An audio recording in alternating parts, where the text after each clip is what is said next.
Ngayong araw mga tol, nandito pa rin tayo sa Neymar Yamaha Nasugbu branch and i-update ko lang kayo dito sa Yamaha Sniper 155R version at yung standard version. Bali sa ngayon mga tol, ito pa rin yung Sniper 155 na latest model ano. So ito rin yung pinaka-latest na color variant niya na mabibili natin sa market ngayon and dito rin sa Neymar Yamaha Nasugbu branch. Kaya kung naghahanap kayo ng unit na Sniper 155 mga tol, kung malapit kayo sa location na to dito sa Nasugbu, Batangas. So available dito sa Neymar Yamaha Nasugbu.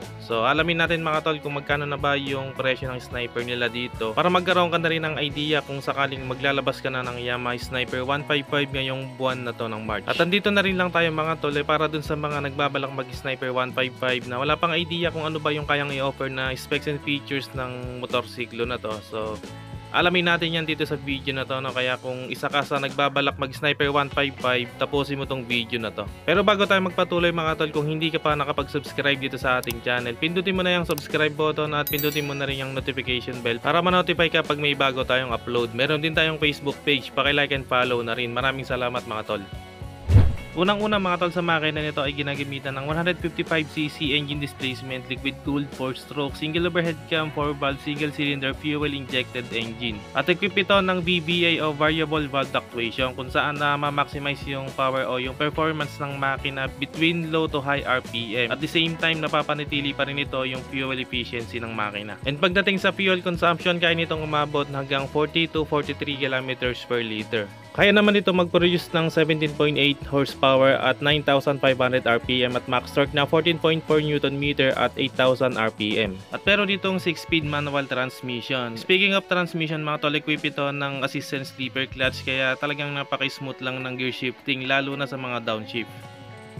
Pagdating naman sa looks nito mga tol, Sniper 155. So alam naman natin kung gaano kaangas tong itsura niya, no, yung dating niya. So meron siyang aggressive looks and talagang napaka-sporty din. Mula front end hanggang rear end niya ay talagang makikita natin na nandun talaga yung pagka-sporty ng motorsiklo na to. At pagdating naman sa mga decals o sa mga graphic design nito, hindi naman ganun kadami, no? Kumbaga minimalist lang yung decals niya. Kaya nagbigay talaga yun ng pagka-elegant looks dito sa Sniper 155.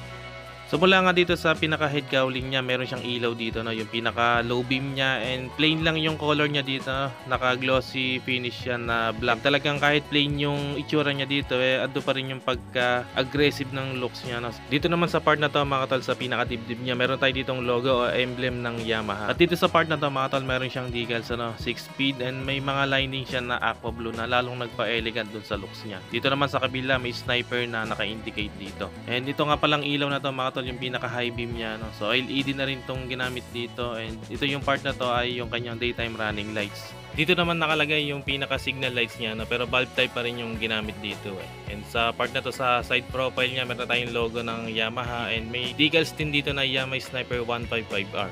At meron din siyang highlight na aqua blue dito. At isa sa nagustuhan ko rin dito sa side profile niya, dito sa side fairings, yung mga parang gills niya dito, no? So nakakatulong din niya para sa cooling system ng makina natin kasi nakakasingaw din dyan yung init. Siyempre nakadagdag din to sa aerodynamics ng motorsiklo na to. Pagdating naman dito sa bandang likod, talagang napaka-slick lang ng design niya, no? Napaka-elegante ng looks. And talagang pumagay din yung design ng upuan niya, no? Napaka-premium. Pagdating naman sa ilaw niya dito sa likod, inspired by R1, so napaka-sporty ng design, LED na yung ginamit except dito sa mga signal lights niya. And meron pa tayong reflector dito for added visibility and meron din siyang ilaw para sa plaka.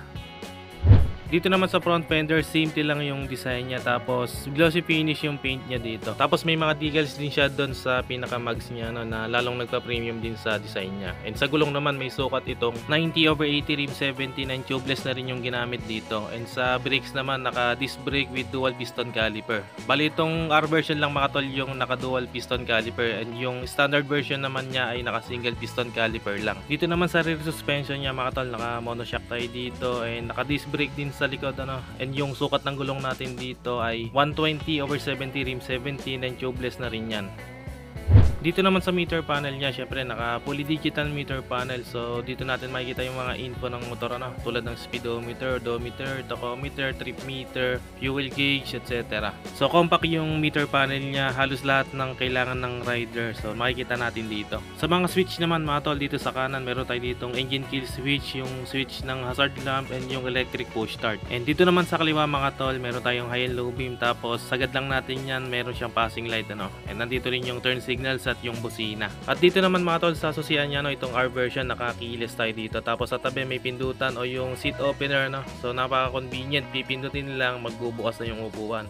And yung standard naman mga tol, so hindi siya nakakilis. And dito naman sa kabila mga tol, meron tayong power socket dito para sa R version, no? So bibili pa tayo ng USB port para magamit natin. Talagang napaka-useful nito, lalo na kung delivery rider ka. So hindi mo na kailangan magpakabit ng aftermarket na USB port. And syempre magagamit din natin to kapag maglo-long ride tayo. Meron din tayo ditong sporty muffler design, ano? Tapos yung ginamit dito sa foot peg natin talagang napaka-premium din. So alo yung ginamit dito, pero dito sa tapakan ng pinaka-rider, meron siyang goma para mas makapit, and napo-fold yan, ano, para kung sakaling magre-racetrack tayo o magbabanking, so hindi siya mapuputol kapag sumayad. Pagdating sa seat height nito mga tol, hindi siya ganun kataas, ano, kumbaga sakto lang. May sukat itong 795mm at yung ground clearance naman niya 150mm, and yung bigat niya may timbang itong 119kg para sa standard version, and yung R version naman ay 121kg.